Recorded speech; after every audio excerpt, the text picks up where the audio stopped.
Desde la Universidad Militar Nueva Granada, en Bogotá, Colombia, transmite UMNG Radio. UMNG Radio. Una emisora alternativa, cultural e independiente. Desde la Universidad Militar Nueva Granada. Esta es UMNG Radio.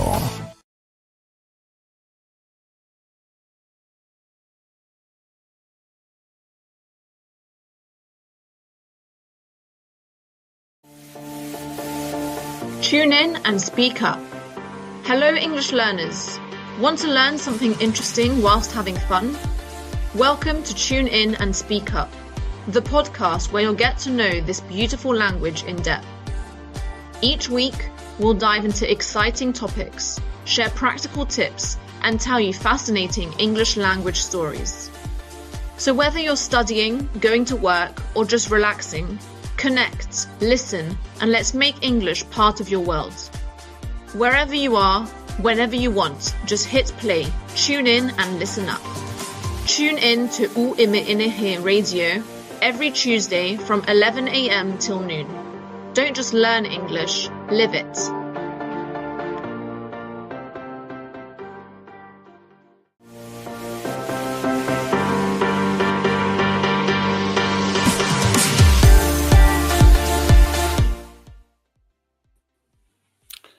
Hello, everybody. Welcome to Tune In and Speak Up, the podcast from Nueva Granada Military University, where we explore the fascinating history and evolution of the English language. I'm Jorge Bermúdez. I'm a professor of English at the Department of Multicultural Studies, DEIN, at UMNG, part of the School of Education and Humanities. I'll be your guide through the stories, words, and cultures that shaped the English we speak today. Whether you're a second language learner or just curious about how English became a global language, you're in the right place. This podcast will help you boost your English skills while diving into fascinating stories from history, culture, and beyond. So grab your headphones, tune in, and let's speak up. Okay, so in this week, in our third episode, we're going to continue with the history of the English language. If you haven't had the chance to listen to us, well, you can go to the Facebook, UMNG Radio on Facebook, and you can catch up on the previous episodes. In this first season, we are exploring the history of the English language, how it started. We began about 1,600 years ago when the Germanic tribes invaded the UK and brought their language with them, and how this transformation has taken place over the time. In the second episode, we talked about the expansion of the British Empire and how this led to the expansion, obviously, of English, the English language, for numerous reasons. Today, we're going to be talking about the American Revolution, breaking away from Britain, a break in the history of this language. So, I have to begin by saying that language is more than just a means of communication. It is deeply connected to identity, history, and national pride. Throughout history, revolutions and major societal changes have often led to transformation in language. Just as political revolutions seek independence, linguistic revolutions create a new sense of identity and cultural separation. Today, in our third episode, we're looking at a turning point that changed English forever, the American Revolution. After declaring independence from Britain, the United States began to develop its own identity, and language was a big part of this process. Today, we'll see how this separation led to the creation of American English with its own words, spellings, and accents that distinguish it from British English. In this map that we have here, we have the original 13 colonies. We need to remember that we need to remember this number 13 because this is very important throughout the history of the United States and all the symbols that represent that country. Here, Leonardo, I think we can make it bigger, please. Thank you.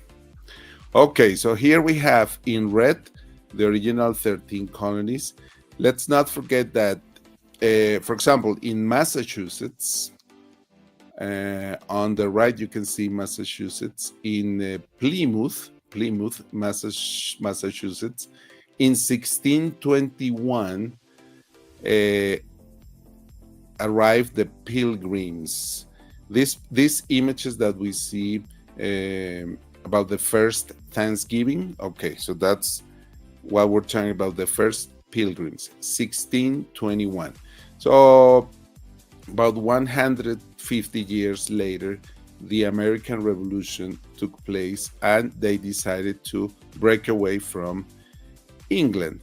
Here we have the original colonies. New Hampshire, New York, Pennsylvania, Massachusetts, Rhode Island, Connecticut, New Jersey, Delaware, Maryland, Virginia, North Carolina, South Carolina, and Georgia. The rest of the country in blue, at the time it was populated by the original Indian tribes and by the Mexicans. Now, last week we talked about how at least 50% of the Mexican territory was taken from them. So we can imagine this. It was really a small country, right? This territory in red. Florida belonged to the Spanish crown. Some territories belong to the French crown, and then all the territory in blue was the land that they started conquering in the famous Wild West. All these movies, the Western movies with cowboys and everything that we watch sometimes on TV, deal with this, with the conquering all this country in blue, and then reaching eventually the west coast, the Atlantic coast.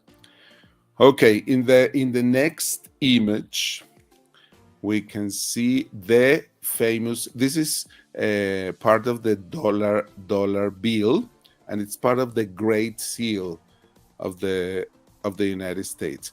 And here we can see the number 13 present in all the symbols. For example, if we count the stars above the eagle, we will find the 13 stars representing the 13 original colonies.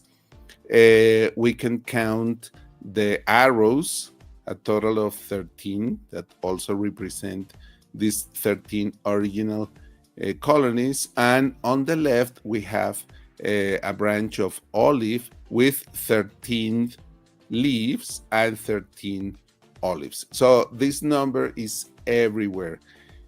Also in the first flag,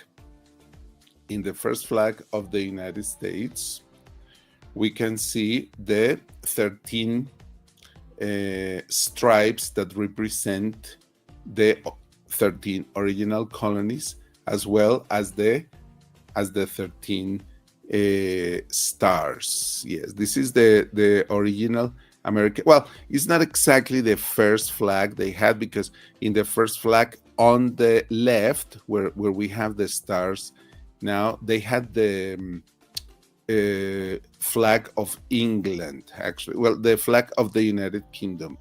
They had this originally, and then they changed. This was the first American, 100% American flag.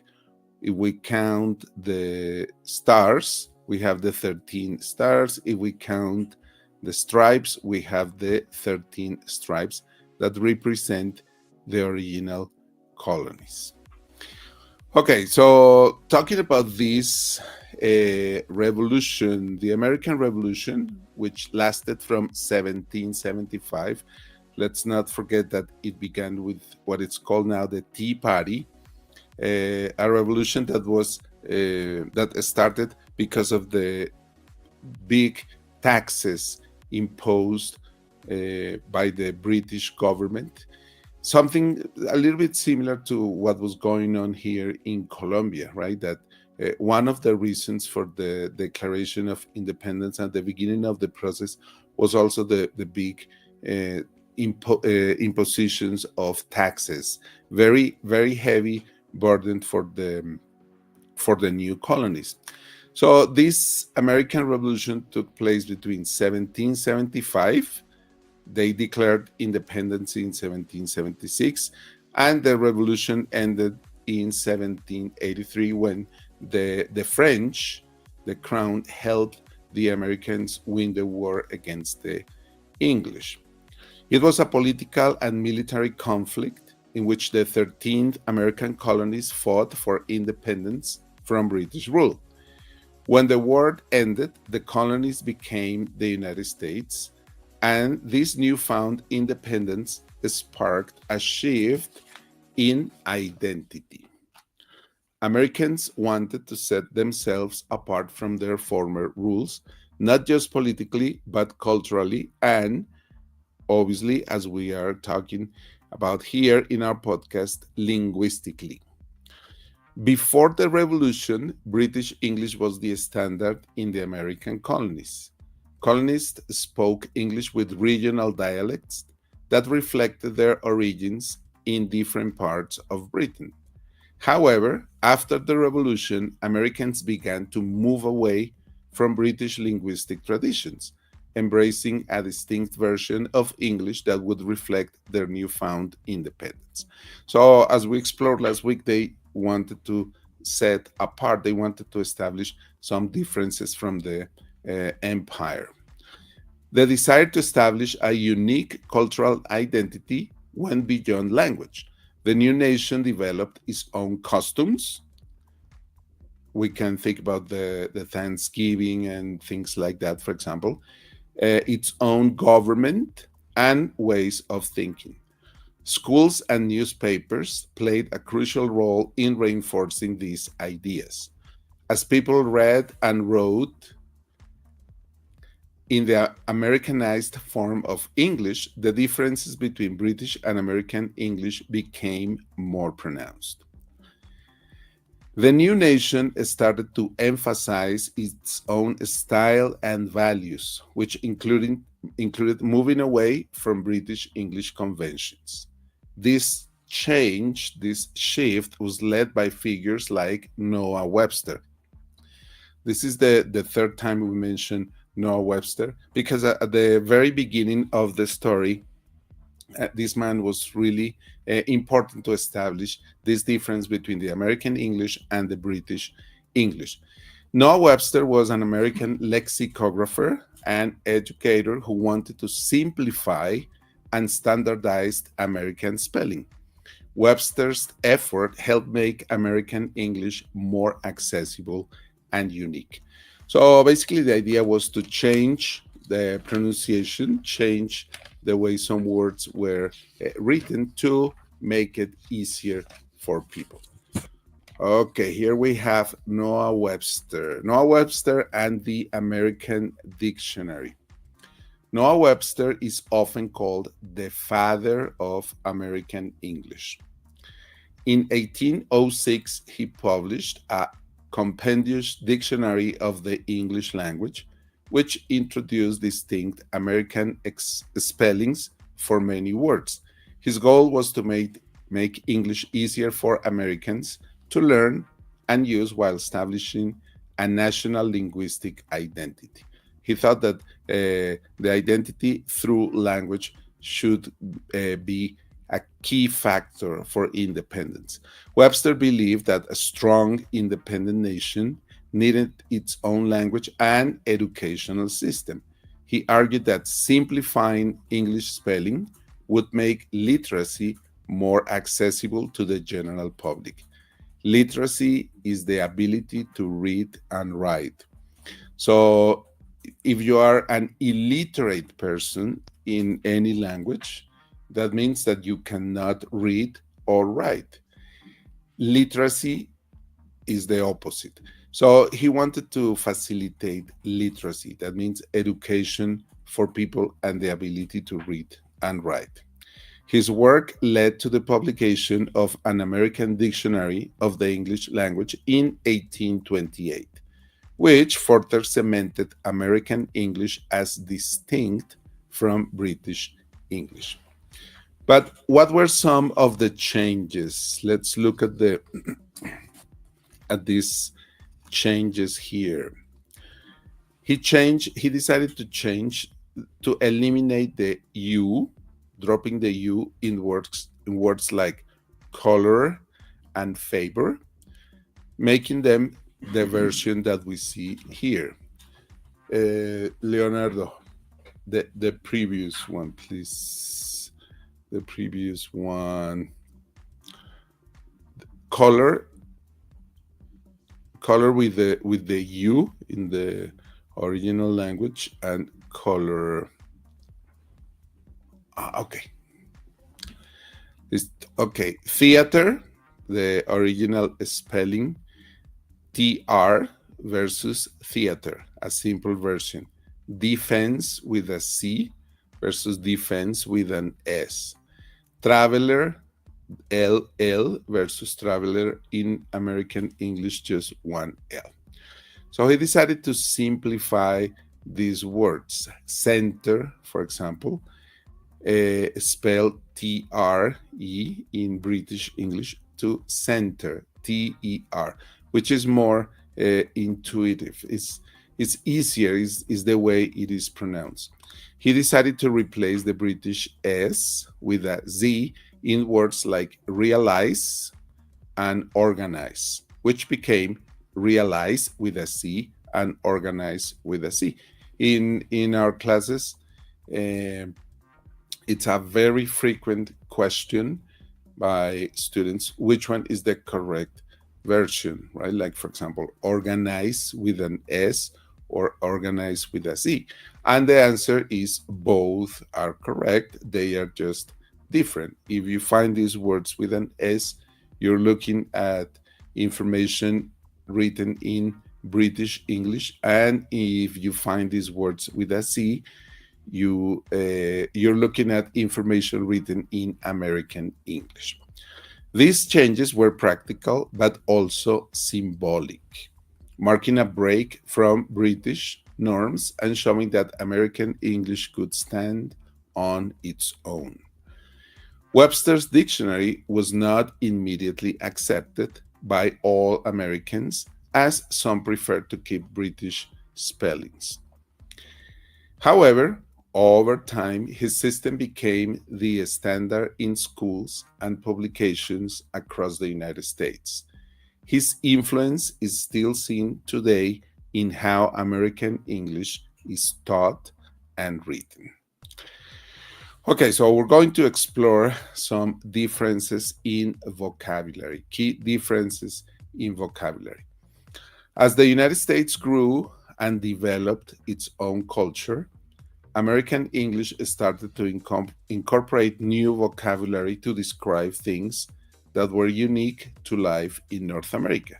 Some words were borrowed from indigenous language, such as raccoon, for example.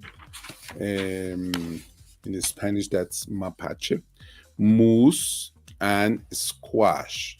Squash is always present in Thanksgiving dinners because that's what the pilgrims found in America. They discovered how when they arrived, they found that the Native Americans had squash they hunt wild turkey, and that's why in the Thanksgiving dinner those are the main dishes. So we have raccoon, moose, and squash.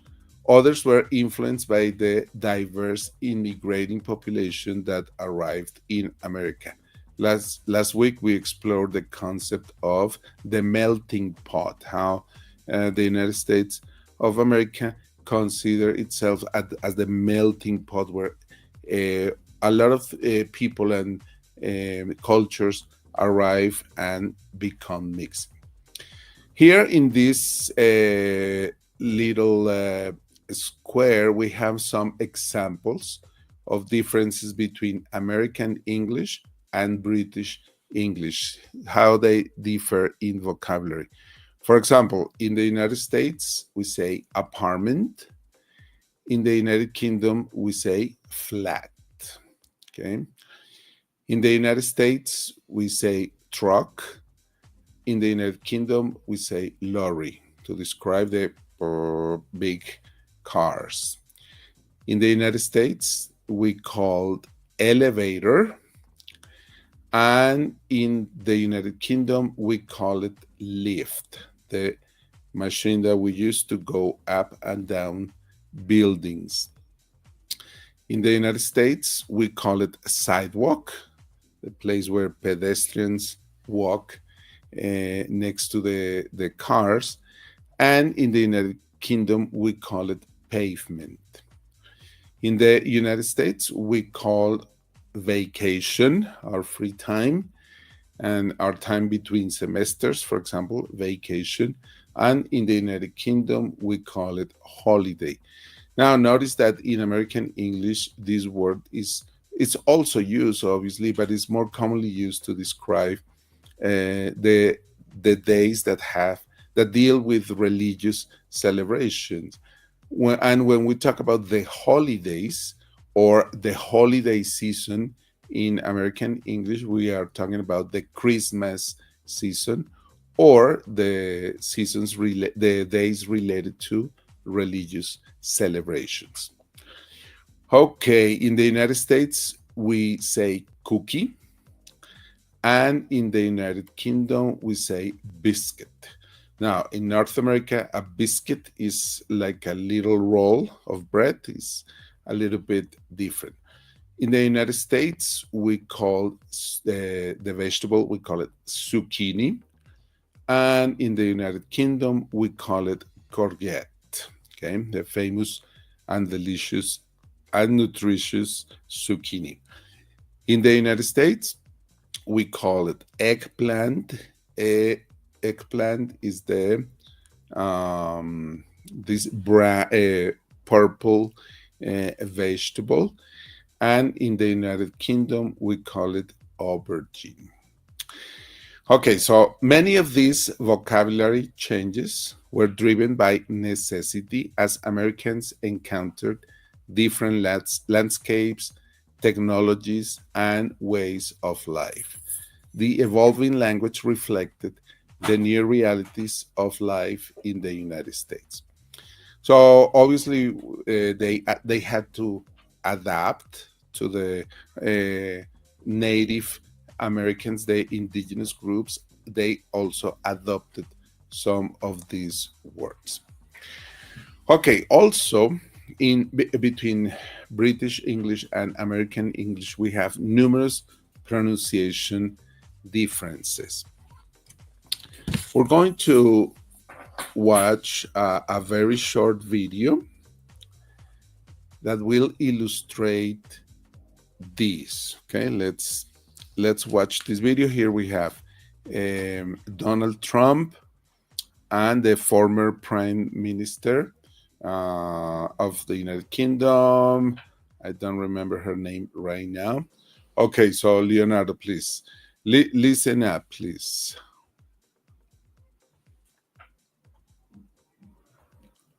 Proud of our shared European heritage. We have shared in the heights of victory. Shared. It reflects the hard work of many in this room today. Great people that work so hard. hard work, work. Okay, we're going to go back later. Okay, we're going to go back later to this video because we're going to talk about these differences. So aside from spelling and vocabulary, pronunciation is another area where American and British English began to differ after the revolution. Here are some key pronunciation changes. What we're looking at in this video is something that we call rhotic versus non-rhotic accent. Rhotic means that the R is pronounced in words like, for example, car and hard. And we see Mr. Trump in the video saying words like work and hard. But it's the same R that we have, that we find in words like car. Now, in Spanish, we pronounce this very differently because we mark this rhotic accent. We say, for example, carro, perro, and that's an extra vibration, very strong. That for English speakers is really difficult to reproduce this R sound.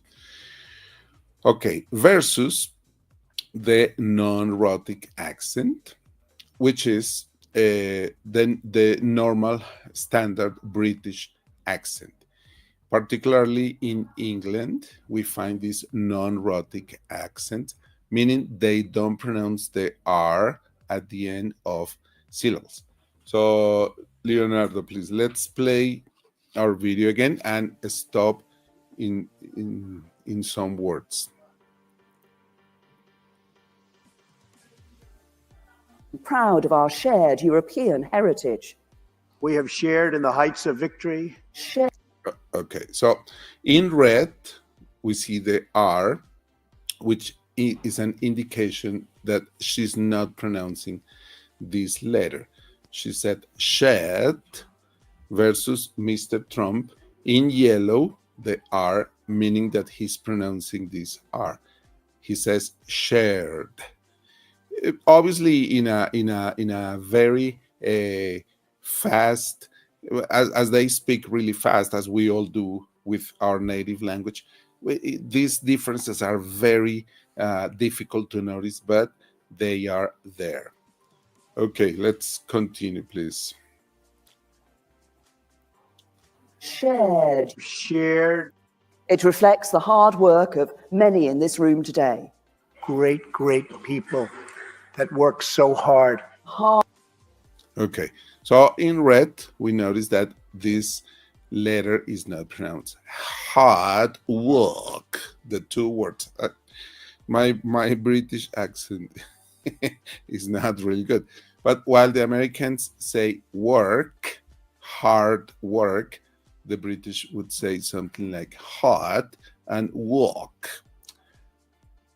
The number 4, for example, they say 4. There's water, mother, father, right? That's why sometimes we just don't understand many things, and usually because we don't know exactly what the origin of the speaker, the person speaking, or we don't know exactly what kind of English this person is using, or if it's a second English is the second language of the person, it may use both, right? It may mixed. Hard Work. Proud of our shared European heritage. Hard Work. Proud of our shared European. Okay, so that's what we call erotic and non-erotic accent. One contrast. Other big contrast, vowel sounds. In American English, certain vowel sounds like the A or A in dance and glass are pronounced with a short A, the sound A, similar to cat, right? Cat, dance, glass. In British English, these words often have a broader vowel sound like ah, right? So dance, glass, cat. This the way they pronounce these vowels is also a little bit different. Also in stress and intonation, American English tends to have a more relaxed intonation, while British English often uses a wide range of pitch. Oh, so they exaggerate sometimes the way they speak, right? And you watch programs from the English TV, and oh, you notice this how they really act and speak their language very differently. Obviously, these differences affects the rhythm of each dialect, right? And contribute to the distinct sounds. Okay, let's go to our next part, expressions and idioms unique to each dialect. The divergence between American and British English also led to the creation of idiomatic expressions, or what we call idioms also, that are unique to each version. Let's look at a few examples. In American English, we say hit the road to mean leave or start a journey. The British equivalent might be set off. So as we can see in this picture, as we can see in this picture, right, on the left, we have the American version, hit the road. There is a song, a very famous song. Leonardo, do you remember the song? It says, hit the road, Jack. Hit the road, Jack. And don't you come back no more, no more, no more. Okay, so that hit the road means bye-bye, go, right? What's the meaning? It says here, to leave a place or begin a journey. In a sentence, we can see this example. We packed up and hit the road. Or sometimes you just say, if you're talking to an American person, you can say, oh, look, it's late. I gotta hit the road. Bye-bye. Meaning, I have to go. I gotta go. Versus the more common British version, the little girl.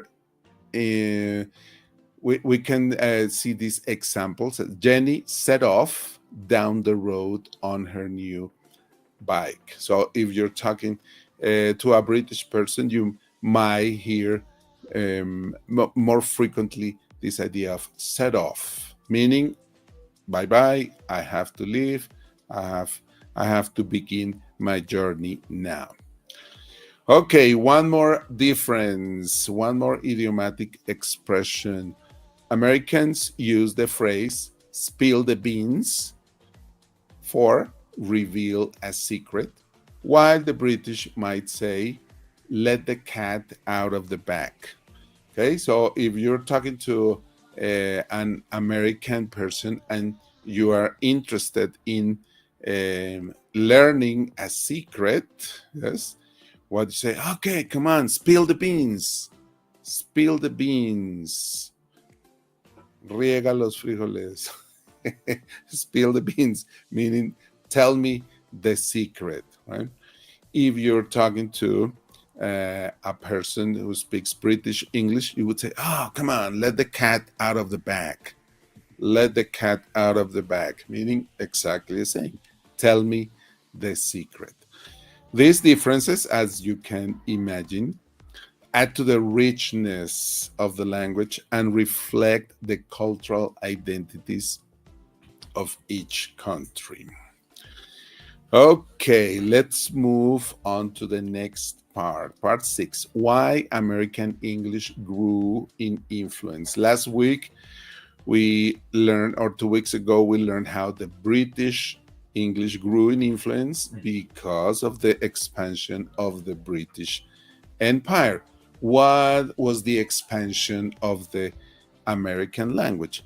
In the 20th century, American English began to spread globally thanks to the United States' influence in media technology, and business. Hollywood movies, we're going to have a program dedicated to exclusively to Hollywood movies. Popular music, we're talking this moment about American, but we will also have a program describing the Beatles, how the revolution of created by the Beatles helped the spread of English, and many people learned English just because they wanted to sing the Beatles songs. Also, the internet, all these media and influences make American English familiar to people around the world. American English is often what people encounter when they start learning English as a second language, which has contributed to its global reach. The influence of American corporations like Google, Apple, and Coca-Cola also means that American English terms are common in business and technology. Google, Apple, Coca-Cola, Tesla, all these corporations are everywhere. So that's why American English is more widely used. Now, this melting pot has also led to the influences by different immigrants, different cultures with their own pronunciation. We're going to watch a short video. Our Colombian Sofia Vergara. Sofia Vergara is super, super, super famous in the United States. Well, obviously around the world, but especially in the United States, because she's a great actress. She's a beautiful woman, and she speaks English in a very funny way, and her accent is really a matter of discussion in American media, the way she speaks, because in a famous program, in a sitcom, American Family, she plays a Colombian housewife married to an American. They have children, etc. And she has never changed her accent, and it's really, really funny to see, and how wherever she goes to late night shows or to the Oscars, whatever she has to speak, well, she uses this accent. Okay, so let's watch this short video with her accent.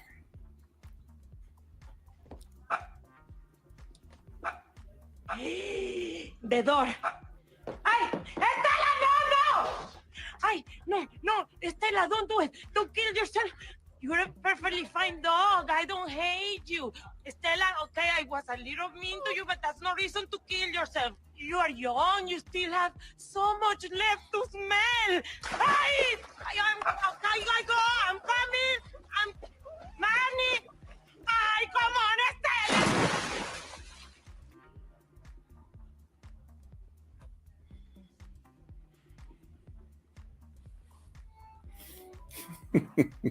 Okay, and that's it. Well, obviously her accent. That's it. It's because accent is not a problem. We have so I have seen many students throughout the years trying to get the perfect American or the perfect British accent. Uh, many to in order to achieve that, many things have to happen. For example, you have to really move and live in a place where you are surrounded by the English, and then if you make an extra effort, you can change your accent. It may not go well always, okay? So it's better to have your own accent. The problem is not the accent. The problem is that the message goes through, that the message is clear, and everyone has an accent. You don't have to feel ashamed for this, okay? Okay, and Sofia Vergara is living proof of that. You can be super successful and have a very nice and funny accent. Okay, I see a message from Lana Areisa. Thanks. Interesting topic about language difference according to location. Thank you, Miss Areisa. Thanks for your message.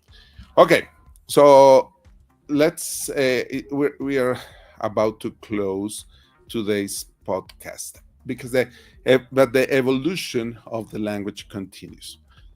The American Revolution was just the beginning of the journey for American English. Over the years, it's continued to evolve, influenced by new ways of immigration and cultural change. So we just watched Sofia Vergara, but we have had or in North America, they have had many different waves of immigrants. Right now, they have the immigrants from Venezuela, the immigrants from Central America.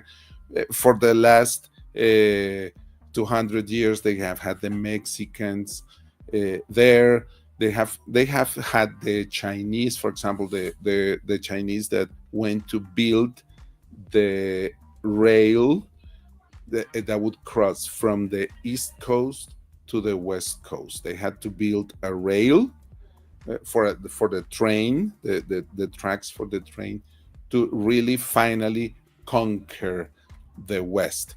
So they had thousands, if not millions, of Chinese. They had millions of Mexicans. They have millions of people from Central America and Colombia and South America. They have had millions from Europe, right? The famous Irish immigrants. And all these immigrants have enriched this American language. So, as I said before, the accent is not really a problem. What is more important is your pronunciation, your clear ideas, and that your message goes through. Okay. So American and British English exist side by side as two distinct forms of the same language, each with its own rules, rhythms, and beauty and charm. They are both beautiful. Okay, so that's all, Leonardo. That's all for today's episode of Tune In and Speak Up. Today we explored how the American Revolution created a new identity for the United States, not only politically, but also linguistically. Very, very important detail. In our next episode, in the fourth episode, we're going to explore the Industrial Revolution, language and technology. We'll take a closer look at the Industrial Revolution and how it introduced new words and concepts to English.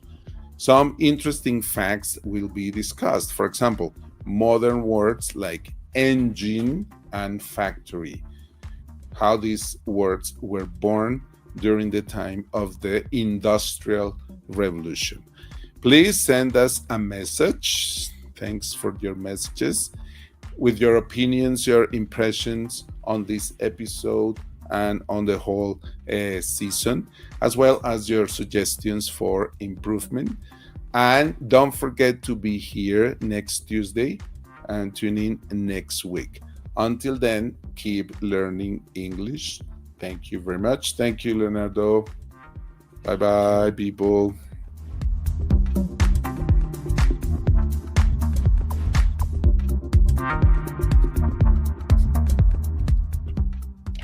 Tune in and speak up. Hello, English learners. Want to learn something interesting whilst having fun? Welcome to Tune In and Speak Up, the podcast where you'll get to know this beautiful language in depth. Each week, we'll dive into exciting topics, share practical tips, and tell you fascinating English language stories. So whether you're studying, going to work, or just relaxing, connect, listen, and let's make English part of your world.